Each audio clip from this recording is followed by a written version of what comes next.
All right, so today I'm very lucky. I'm with Mr. Peter Brown, a British painter, so plein air painter, painting from life.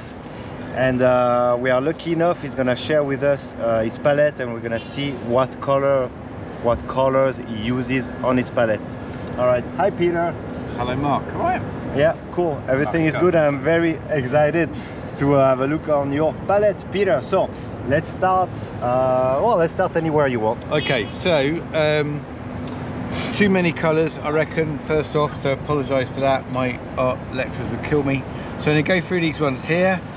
These colours I use rarely. All these, they're just really for local colour. But we have, and it's just for getting colours quickly, so as many colours as I can. So we've got cadmium deep red, not much there, cadmium red, cadmium orange, cadmium yellow deep, oh should be there, should be a cadmium yellow dark and a cadmium yellow light I think. Oh yeah, that's cadmium yellow light, beg your pardon.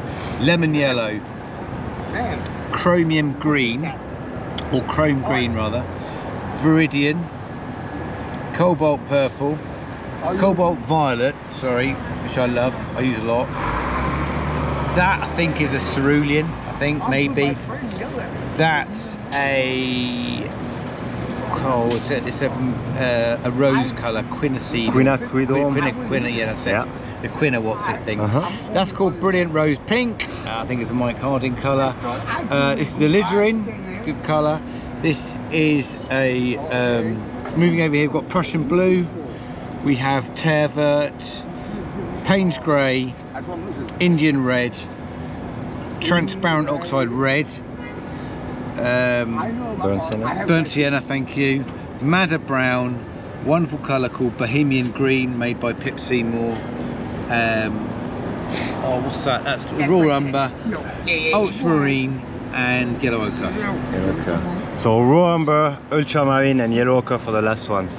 So, yes, that's right, yeah. All right, so here we have a complete palette, a full palette, and you see that he has very saturated colors on one side and earth color on the other side, and the white in the middle. That's perfect. Anything else to add to the palette, Peter? Anything, any useful information? Yeah, all I say is at the moment I'm mixing greys with these two colours. So cobalt violet and tervert makes a really lovely grey at the moment. I use these two mixed together, alizarin and Prussian Blue for my darkest dark. Another dark I do at all equivalent of black is an ultramarine blue and madder brown. And burnt umber, you mean? No, I mean madder brown and ultramarine. Okay, that's what I use. You get madder brown similar to burnt umber. Okay. And I use, I'd say, I'd use these colours mainly, completely, really. And other than I say local colour, do I use those really? That's it. So yeah, and and that's really my preferred yellow is always yellow ochre.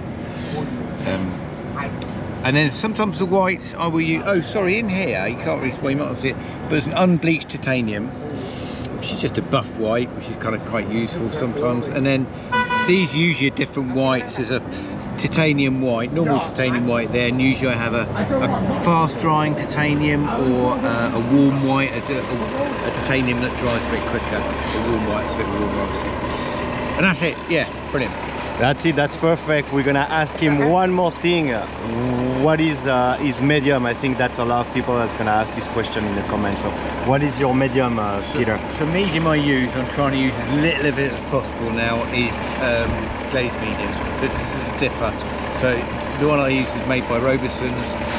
And I just ended up with it. All I'm really interested in is having a drying agent which helps the paint dry quickly, and glaze makes it a bit glossier, but it also, I'm realising that you want to try and keep it as pure to the oil paint as possible, just as much pigment as possible, otherwise you get sinking in and it dies a bit. So this pigment doesn't unbind your paint?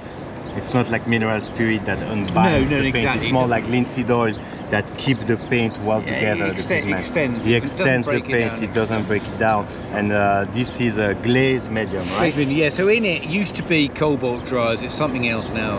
Okay, so there is a fast drying agent in his medium when he paints on site. So the layers dry faster. Yeah, so it's cobalt dries, it's Daymar varnish, and it is linseed oil. That's a premix medium that you buy. Yeah. It comes premixed and he uses directly out of the So we think bottle. Stay on the island with me, Peter Brown. So thank you so much, Peter, for sharing your palette with us. It's a real pleasure. It's very emotional today because this is last day in New York, almost the last day, tomorrow's the last day. Yeah. Thank you so much, Peter, for this video. I'm very excited, as you can see, and I hope you liked it. Comment what you think below, and I will see you in the next one. Bye.